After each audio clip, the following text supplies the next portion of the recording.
sabe que uma coisa que é muito, muito interessante a gente falar, que os problemas de coluna não são como uma pneumonia, por exemplo, que a gente cura e ponto final. Sei. Os problemas de coluna, normalmente, quando são problemas graves, a gente otimiza a qualidade de vida do paciente, então, seja fazendo fisioterapia, seja à base de uma medicação, ou seja, mesmo fazendo uma intervenção cirúrgica, a gente consegue melhorar demais a qualidade de vida do paciente. Agora, não é um tratamento que a gente tem que descuidar, que simplesmente acabou aquele tratamento, nunca mais eu vou pensar na coluna. Não, de maneira nenhuma. Isso deveria ser um aprendizado desde cedo, sabe? Essa conscientização deveria ocorrer desde quando a gente é pequenininho, lá na pré-escola. Então, e como é que o excesso de força, né, exercida pelo peso exagerado, por exemplo, das mochilas, prejudica essa estrutura, prejudica a nossa coluna?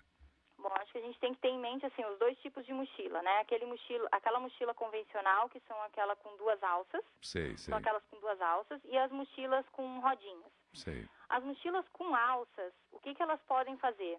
Quando elas estão com um peso exagerado, elas tendem a levar o corpo da criança ou do adolescente para trás. Sei. E o que naturalmente o corpo automático da gente faz? Joga os ombros para frente. Isso. Né? Ou, numa situação também bastante corriqueira, a gente empina o bumbum, né? Para tentar balancear melhor, distribuir melhor o peso. Sei. Com o tempo, e a gente muitas vezes joga também a cabeça para frente. Com o tempo, essas posturas, elas vão se tornando posturas estruturadas já.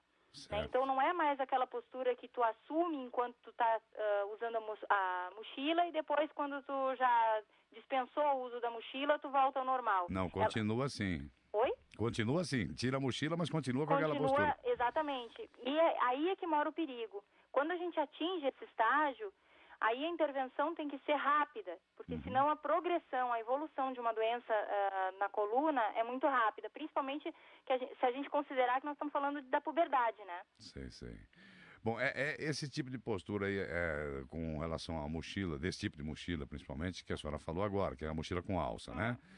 Isso compromete o quê? Compromete somente a coluna ou acaba comprometendo ombros, quadril também, tudo? Olha, a gente pode ter toda uma alteração, porque assim, o eixo principal é a nossa coluna, né? Sei. E a partir disso a gente tem o quê? A mobilidade da cabeça, dos braços, das pernas. Então a gente pode ter, inclusive, problemas nos joelhos, a gente pode ter problemas na parte mais baixa da coluna, que seria aquela na região da linha da cintura, que a gente chama de coluna lombar. A gente pode ter no dorso, ao longo da coluna, no dorso, a gente pode ter as famosas escolioses, que são muito graves, né? A gente pode ter uma alteração na cabeça, então são as cabeças protusas, isso vai gerar dor de cabeça, às vezes acha que é por causa da mordida errada, e aí fazer uma pesquisa, na verdade é uma cabeça muito anteriorizada. E problemas bem sérios mesmo nos ombros, são bastante comuns também. Quer dizer, são danos que podem ser para o resto da vida, né, doutora? Menegatti, eu acho que é uma coisa muito importante, eu acho que faz parte da conscientização, o alerta em relação ao estigma que se cria numa criança ou num jovem que acaba evoluindo para uma escoliose ou para uma hipercifose. Quer dizer, além de tudo, é um problema estético também, né? Além do problema funcional, a gente tem um problema estético. Sim. Né? Então, essas duas coisas associadas são de um peso tão grande para a vida de um adolescente e para uma criança que podem ser potencializados justamente por conta dessa alteração na estima da criança. Verdade. Como uma criança em fase de crescimento, ela precisa de cuidados ainda maiores, né? Com certeza. Agora, e existem alguns estudos que demonstram que o peso da mochila não deve ser maior que 10 a 15% do peso da criança. Isso tem fundamento, doutora Jaqueline? Sim, isso na verdade, assim, isso existe uma campanha mundial a respeito do peso das mochilas, né, do uso excessivo de peso. As mochilas com alças, normalmente, se elas não tiverem nada dentro, elas têm cerca de até 1 quilo, 1,5 quilo, quando ela é muito cheia de bolsinhos e artefatos. Isso, né? Elas vazias. Isso as mochilas vazias. As mochilas vazias. O que se preconiza e que o Ministério da Saúde também preconiza hoje é que a gente use e não deixe que a criança use pesos acima de 10 a 15% do peso da criança. 10 a 15%. Então, e assim, na pré-escola esse valor é ainda menor, a gente considera 5% só. Importante isso, hein? Para a escola, gente, menor ainda, 5% do peso da 5%, criança, isso é o ideal. Porque são muito pequenas, as crianças ainda não têm a estrutura musculoesquelética ainda adaptada a carregar peso. Verdade, verdade. Né?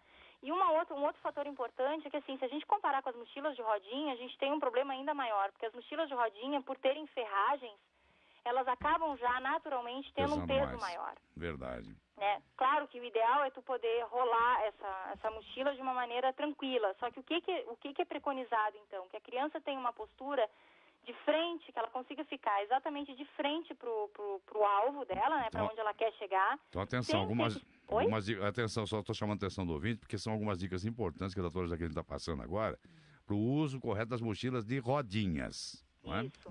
Que, assim, é muito importante que a criança consiga ficar de frente pro alvo, para onde ela quer chegar, pro destino dela. Né? Sem estar inclinada para o lado e sem estar com a coluna rodada, girada. Sim. Né? Porque, assim, normalmente o que acontece, a alça às vezes é curta, né? Não está adaptada à altura da criança e a criança tem que se virar ou se inclinar.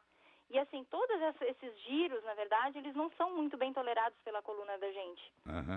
Né? Até é o mesmo movimento que a gente faz quando a gente sai do carro, que a gente vira completamente de lado com as pernas ainda dentro do carro. Sem pensar, a gente está prejudicando a coluna. Exatamente. Bom, o puxador, então, dessas mochilas de rodinhas deve ser ajustável o máximo possível à altura da criança. Né? Exatamente. Bom, e aí costas retas, é difícil, mas a gente tem que passar essas informações para a criança, né? Na verdade, assim, o importante seria que se fizesse todo um trabalho de conscientização. Não só porque os pais, claro, ficam naquela preocupação, os professores muitas vezes chamam a atenção do aluno, mas eu acho que se consegue uma atenção maior dessa criança e desse adolescente principalmente, que é uma fase bastante difícil de tu ter uma aderência do adolescente, né, desse estudante para o que a gente está falando. Verdade. Né? Justamente por ser uma fase bastante conturbada e às vezes não aceitam a opinião de um adulto, né? Eu acho que é importante a gente mostrar muito claramente que a evolução de uma doença na coluna não é legal quando ela não quando a gente não consegue identificar ela no início. Perfeito. Um dado muito importante que eu acho legal passar para todos os ouvintes é que, por exemplo, em um caso de escoliose juvenil, que acontece na adolescência e normalmente tem uma causa idiopática, que é uma causa desconhecida. O que acontece? A escoliose é aquela torção da coluna, né? Então a gente pode ter as escolioses com uma inclinação total para o lado, direito ou esquerdo, que quando a gente enxerga a criança ou adolescente de costas, a gente vê o formato de um C. Né? Ou o formato de um S, que é quando a gente já tem uma compensação maior. O que é importante salientar? Que a cada ano que se passa, o grau de escoliose pode aumentar até 5. Ou então, seja, até 5 graus a gente pode ter o aumento. E isso é muito grande em se tratando da puberdade. Dá uma diferença fantástica, né? Isso aí eu acho que é muito importante. Eu acho que às vezes a gente tem que chamar a atenção para essas coisas mais gritantes, porque eu acho que é isso que chama a atenção do jovem. Ou seja, é progressiva, né? É progressivo. Bom, deixa eu falar um pouco mais. Eu queria que a senhora falasse um pouquinho dessa mochila com alças, né? Essas alças, como é que devem ser? Devem ser acolchoadas, né, doutora? De preferência, a mochila primeira coisa que a gente tem que olhar é se a mochila não é grande demais para as costas da criança. Sei. Né? Então, a largura dela tem que ser proporcional à largura das costas da criança. Sei. Tá? As alças têm que ser preferencialmente acolchoadas para trazer um maior conforto